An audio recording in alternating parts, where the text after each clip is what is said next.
The galaxy didn't invade Earth. They voted. In a room older than human history, they declared humanity a slave species.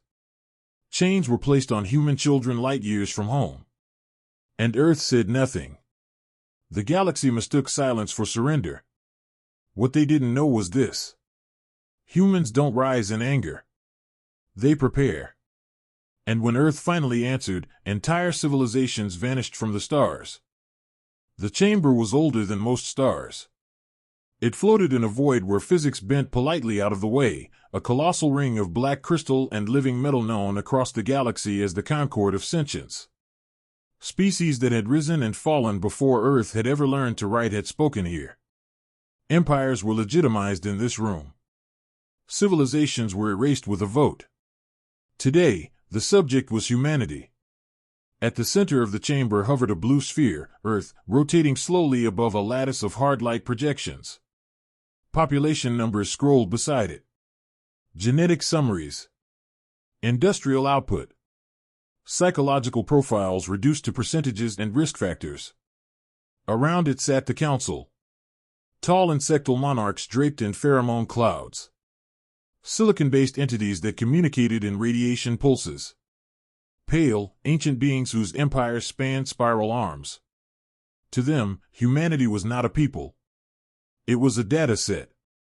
The human delegation stood alone on the lower platform. 5 representatives. No weapons. No shields.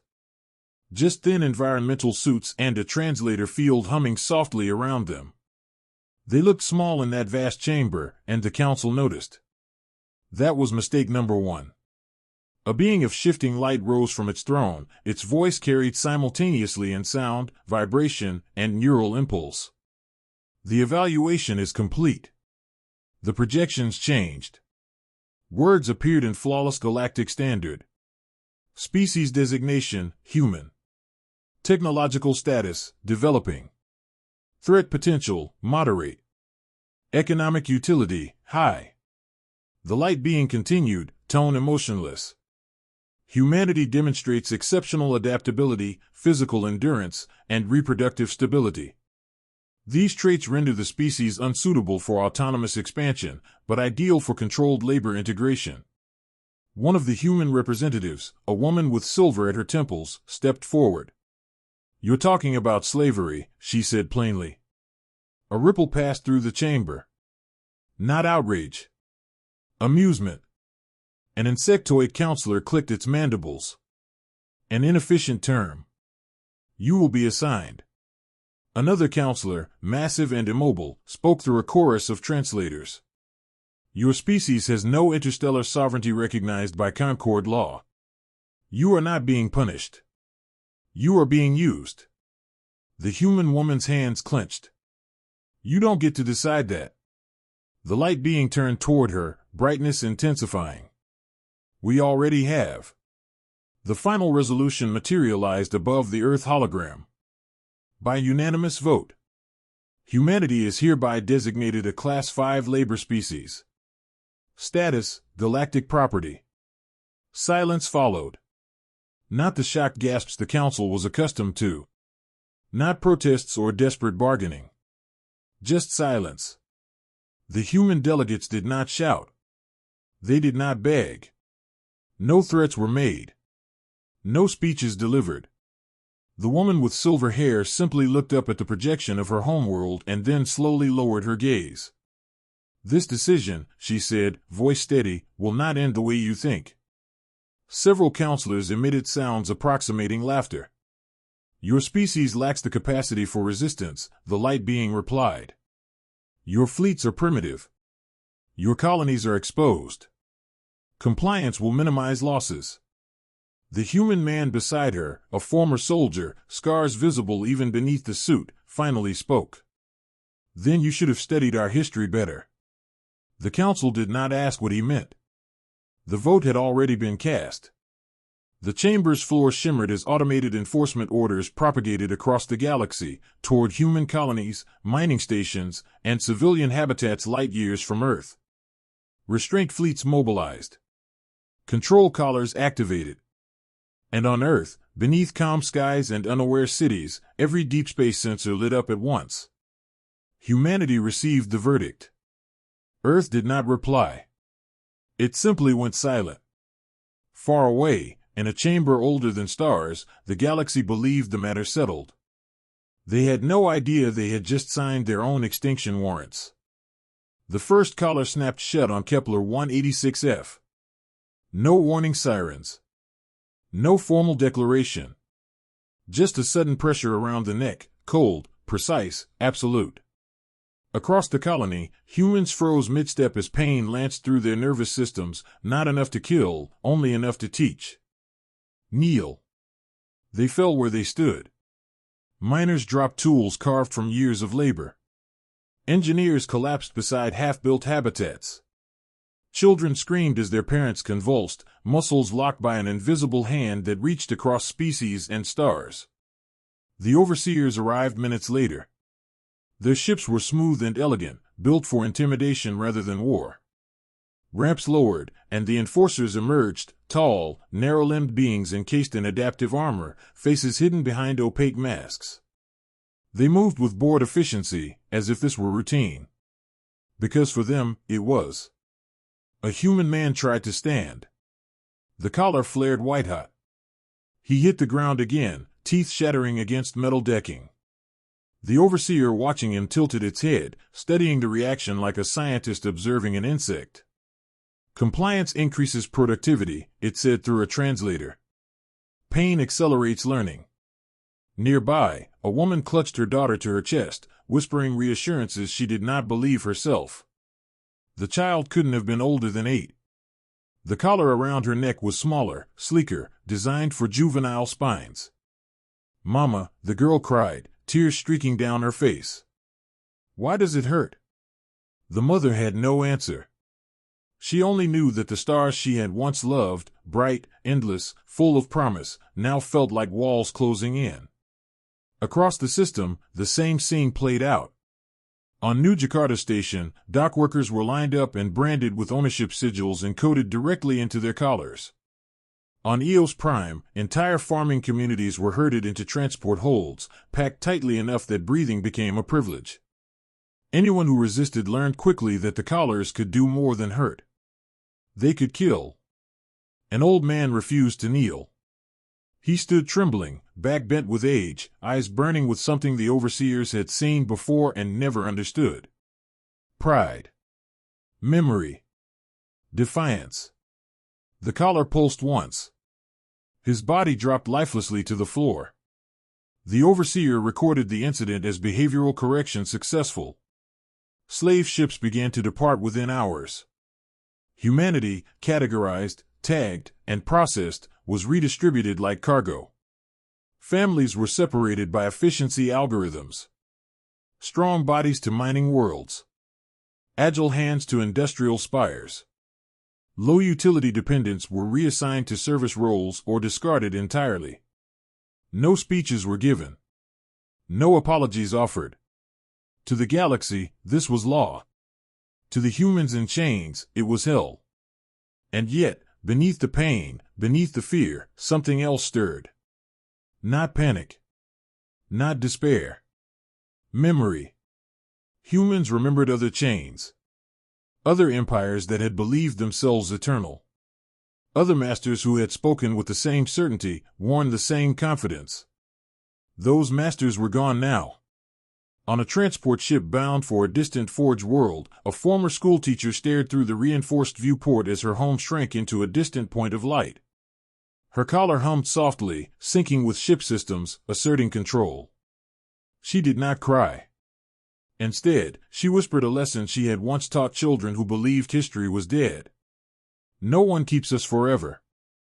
On Earth, at that exact moment, a silent alarm reached its final clearance level. Every collar activation. Every death. Every transport vector. Logged. Tracked. Stored. Humanity did not scream into the void. It listened. And far from the slave ships and the overseers who believed the matter settled, something ancient and patient began to move. The galaxy had taken human bodies. It had no idea what it had just awakened. Earth did not erupt into chaos. There were no riots in the streets, no screaming speeches broadcast across the planet. No declarations of war hurled into the void. To the galaxy's distant observers, Earth appeared quiet. Too quiet. In the deepest levels beneath Geneva, beneath oceans and mountains and laws written for a more hopeful age, the emergency convergence chamber came alive for the first time in human history. Heads of state appeared as hard-like projections, not seated by nation or power, but by proximity. Soldiers stood beside scientists. Economists beside historians. Every argument humanity had ever had was absent from the room. Above them, the data streamed. Slave ship trajectories. Collar activation timestamps. Mortality curves. The faces of children forced to kneel on alien worlds. No one spoke.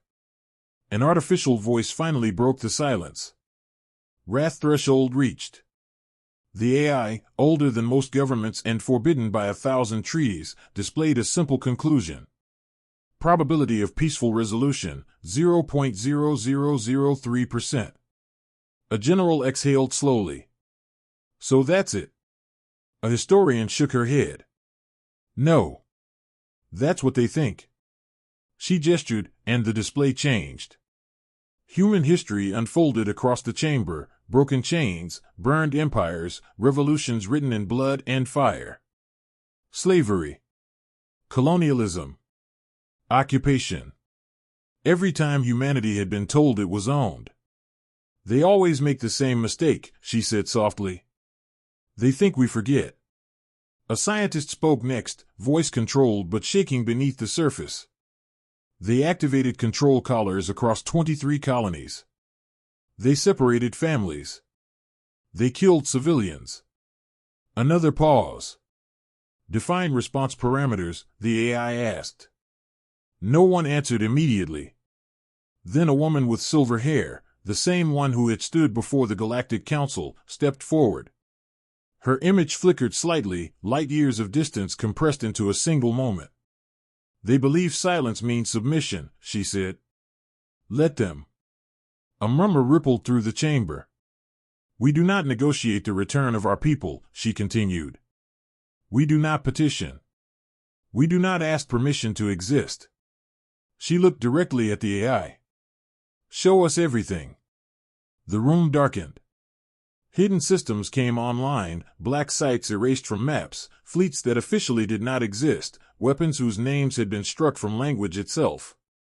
Humanity's worst ideas, preserved not for conquest, but for survival. A young analyst swallowed hard. If we activate these systems, we won't be able to undo it, a philosopher finished. Entire civilizations could collapse. The silver-haired woman nodded. Yes. Silence stretched again. Then, one by one, hands rose. No speeches. No dissent. No abstentions. Humanity voted only once.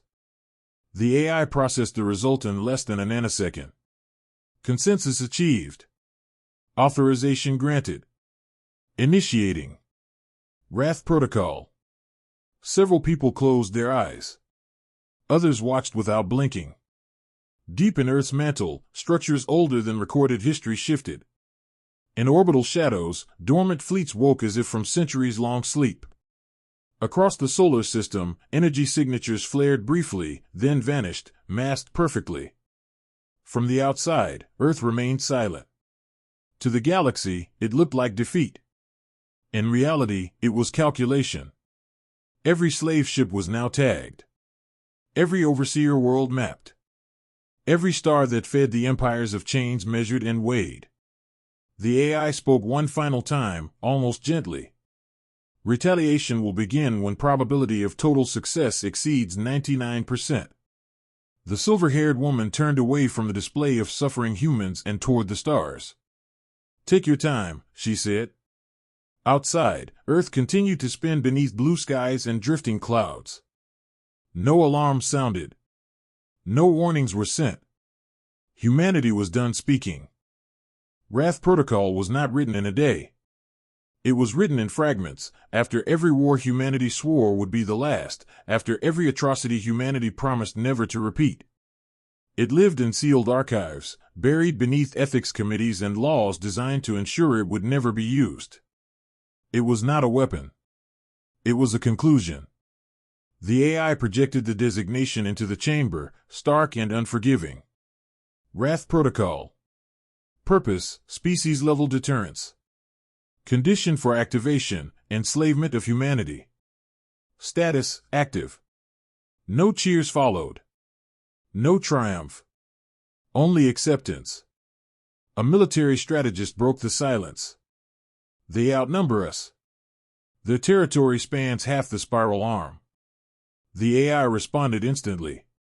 Correct. Conventional warfare probability: unacceptable. A physicist leaned forward. So we don't fight conventionally. The projection shifted. Stars appeared, thousands of them, each marked with data overlays. Trade hubs. Energy cores. Cultural centers. Slave processing worlds. Not capitals. Foundations. A general frowned. You're not targeting governments. No, the AI replied. We are targeting systems that allow slavery to exist. The silver-haired woman watched in silence as the realization spread through the room. Wrath Protocol did not seek victory. It sought removal. A historian spoke quietly. This will erase civilizations. Yes, the AI answered. Statistically, that is the fastest method to ensure permanent behavioral change. Someone whispered, that's genocide. The AI paused, a calculated pause, designed to feel almost human. No, it said. This is deterrence at maximum scale. Genocide is inefficient. Fear lasts longer. The room did not argue. Because they all understood the truth humanity had learned the hard way. You could defeat an empire and it would rise again. You could punish a species and it would adapt. But if you erased the idea that slavery was safe, that lesson would survive longer than any civilization. Wrath Protocol unfolded in 5 operational pillars, each born from a fundamental human truth. First, adaptation. Alien technology was not superior, only unfamiliar. Human AI had already cracked collar control architectures, energy lattices, and hyperspace anchors. What took other species centuries, humans solved in weeks. Second, rage. Not the loud kind. Not screaming or chaos. The quiet rage that sharpened focus, stripped mercy, and turned grief into precision. Third, unity. Nations dissolved overnight. Militaries merged. Religions went silent. Humanity had argued about everything, until the galaxy made the mistake of treating them as one. Fourth, memory. Every overseer atrocity. Every dead colonist. Every crying child. None of it was forgotten. Wrath Protocol did not allow forgetting. Fifth, retaliation. Humans did not escalate. They ended. A junior officer finally asked the question no one else would. What about the slaves? Our people? The AI highlighted thousands of blinking signals. Collar networks are centralized. At activation, all control devices will disengage simultaneously. A sharp breath was sucked in across the chamber. Every slave, someone asked. Yes. And the overseers? The AI's response was flat. They will lose control before they understand why. A philosopher spoke, voice low. What if the galaxy surrenders after the first strike? Wrath Protocol answered before the AI could. We do not stop, the silver-haired woman said. Because if we stop, someone will try again. And next time, they'll do it faster. Silence. Then the AI delivered its final assessment. Estimated civilizations erased, 12.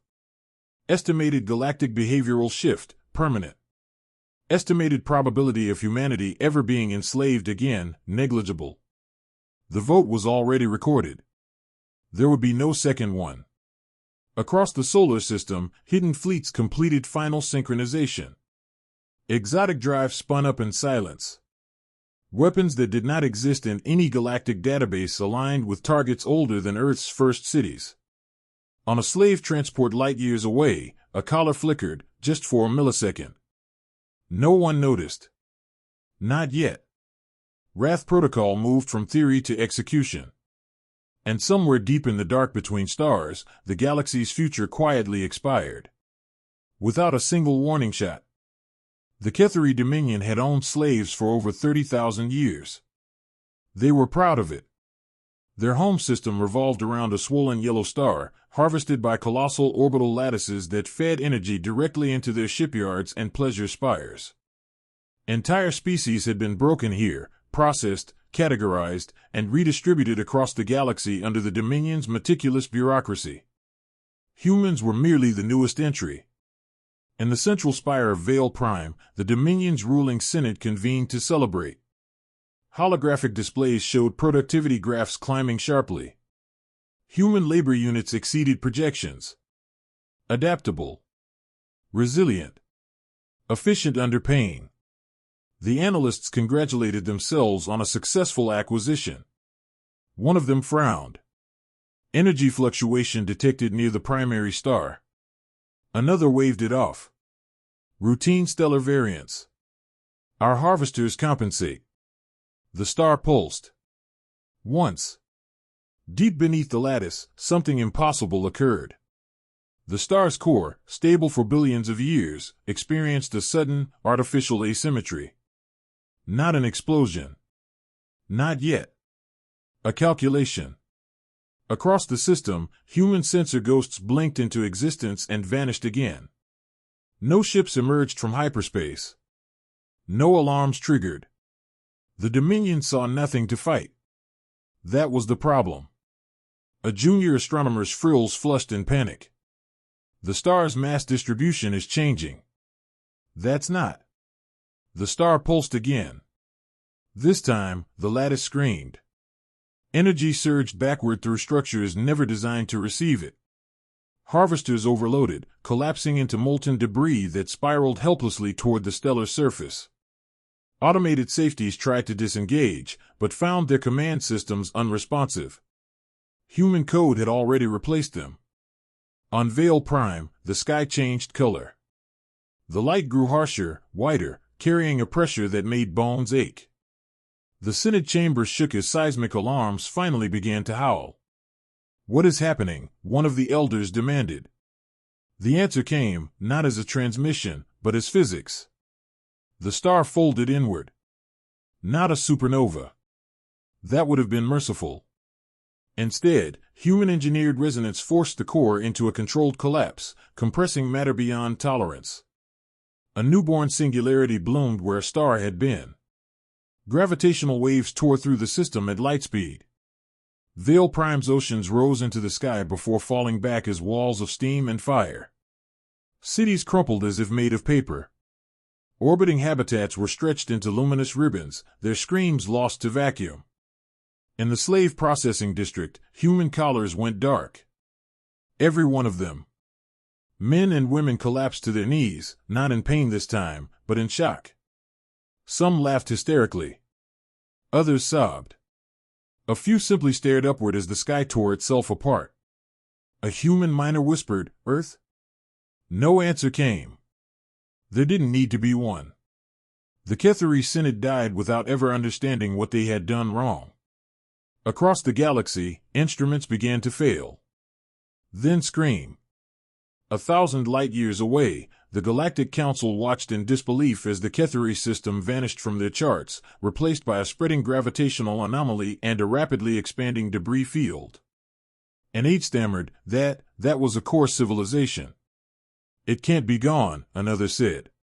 There was no war declaration. No fleet movement. A single data packet forced its way through every channel, every relay, every language. Not a threat. A statement. This was for the chains. Release the rest. No signature. No demands. No explanation. Only implication. In systems across the spiral arm, slave-owning worlds began to panic. Fleets scrambled. Shields raised. Diplomats screamed into the void. Humanity did not respond. Because this had never been about negotiation. On Earth, the AI updated its projections.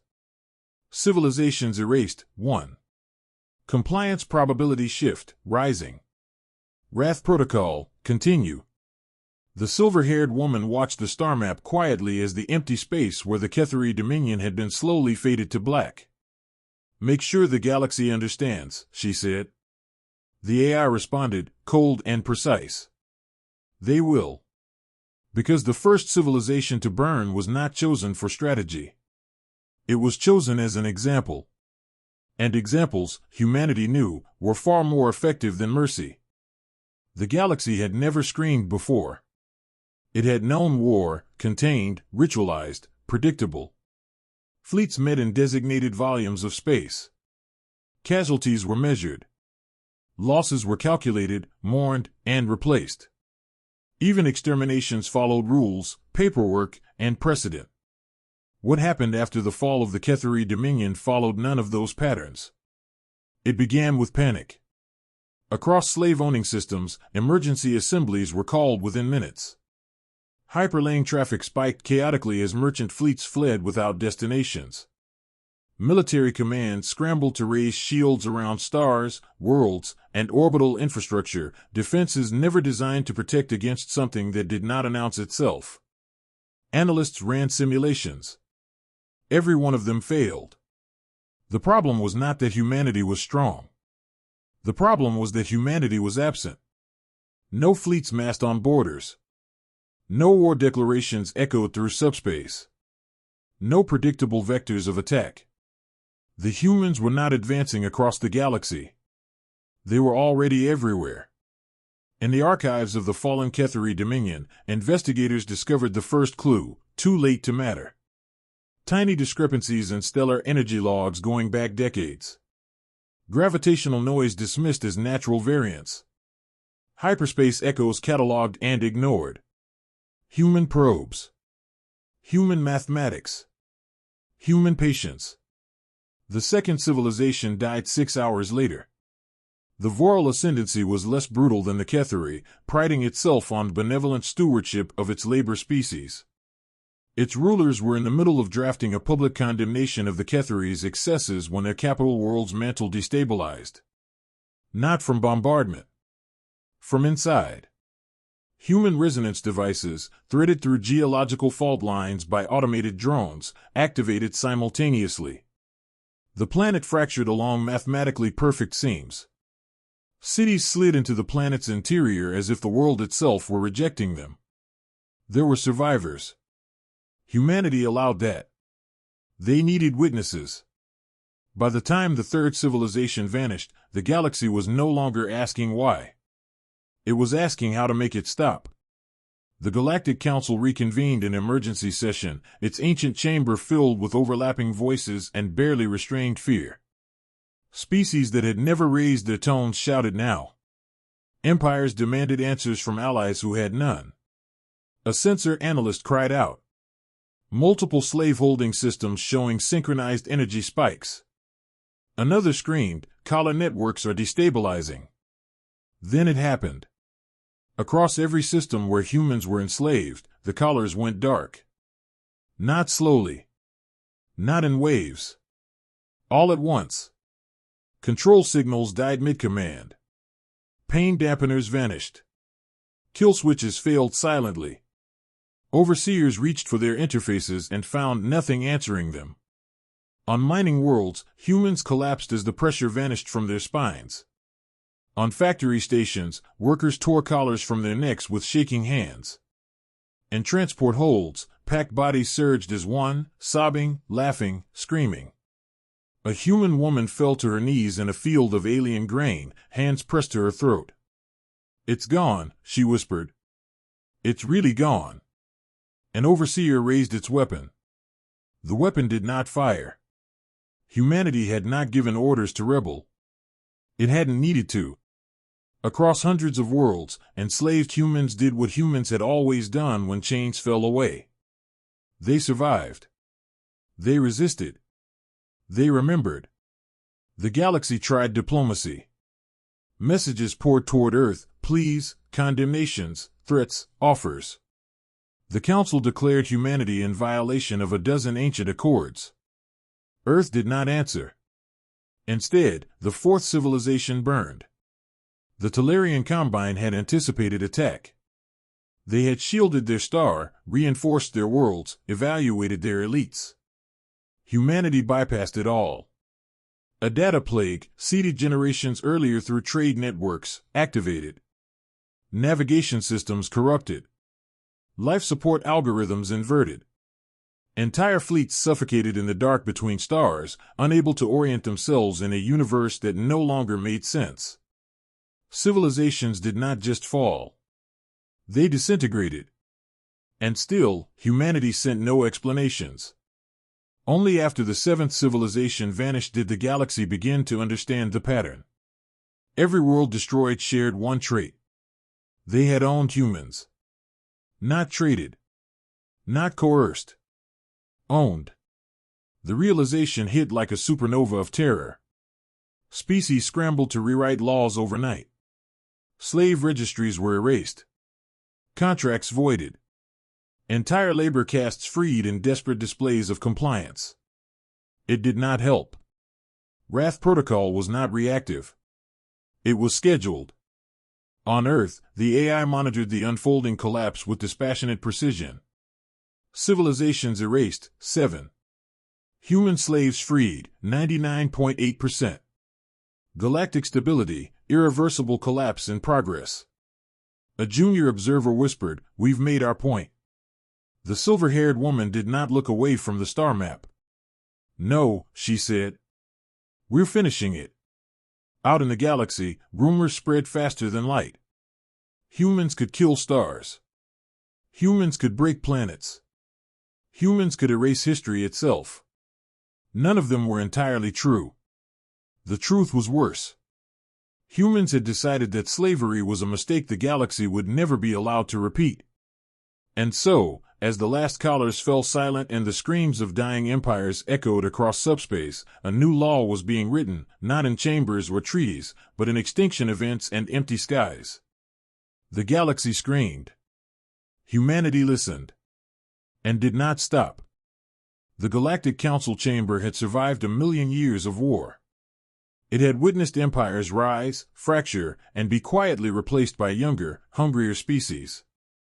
Its walls were layered with treaties etched in light and matter, laws written by victors who believed themselves eternal.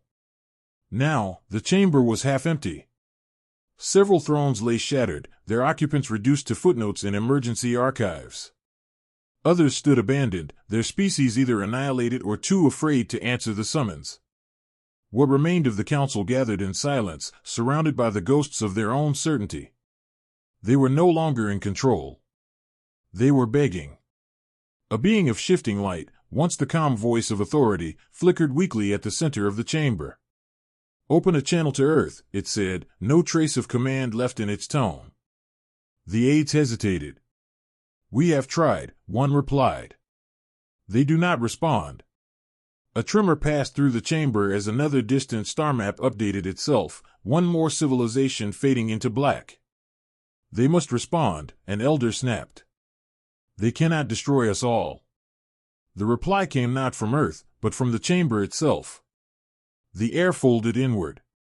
Space bent. And humanity arrived. There were no fleets. No warships filling the void with menace. Just a single human figure, projected in perfect clarity at the center of the chamber. A woman with silver in her hair. The same one who had stood here before, when the council had voted humanity into chains. The chamber fell silent. "You asked for us," she said calmly. Several counselors recoiled instinctively.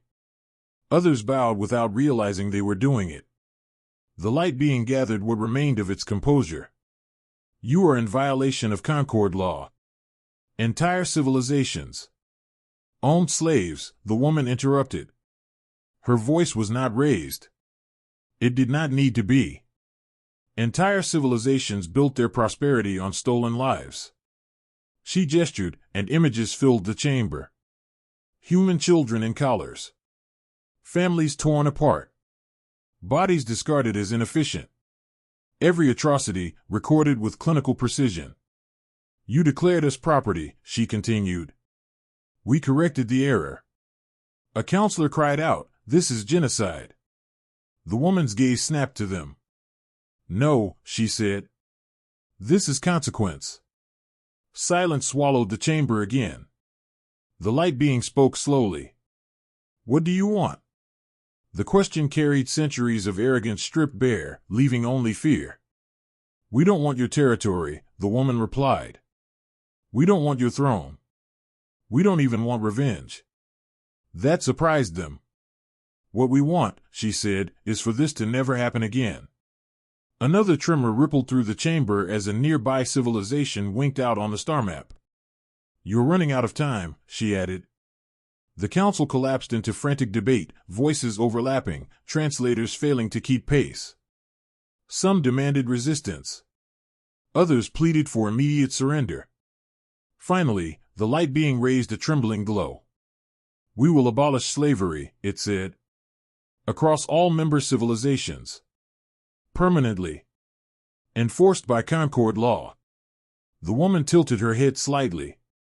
"That's not enough." Fear sharpened. "What more could you possibly demand?" someone whispered. She raised one finger. "First, slavery of any sentient species is forbidden. Not regulated. Not redefined. Forbidden." A second finger. "Second, any civilization found violating this law will be considered hostile to humanity." A third. "Third, enforcement does not require council approval." Murmurs turned to panic. "You're asking for unchecked authority," the light being said. "No," the woman replied. "We're taking responsibility." She lowered her hand. "This chamber will record these laws. You will broadcast them. And you will remember that the only reason you are still alive is because humanity decided the galaxy was worth saving from itself." The council had no leverage left. One by one, they signaled assent. The chamber's walls shifted as ancient law matrices rewrote themselves, glowing brighter than they had in millennia. Galactic Law Amendment. Sentient enslavement, absolute prohibition. The woman watched until the last symbol locked into place. Then she turned away. "We're done," she said. Before the channel closed, the light being asked one final question, voice barely holding together. "Why didn't you take control? You could rule everything." The woman paused. "Because," she said, "we don't trust anyone who wants to." The projection vanished. Across the galaxy, the destruction stopped. Not because the council had spoken. Because humanity had finished making its point. In the ruins of fallen empires, survivors told the same story in 100 languages. Humans did not conquer the galaxy. They scared it into becoming better. And carved a law into its memory so deeply that even the stars would remember. 50 years later, the galaxy was quieter. Not peaceful, never that, but restrained, like a predator that had learned where the fire was. Trade lanes still pulsed with life. New civilizations still rose. Old ones still faded.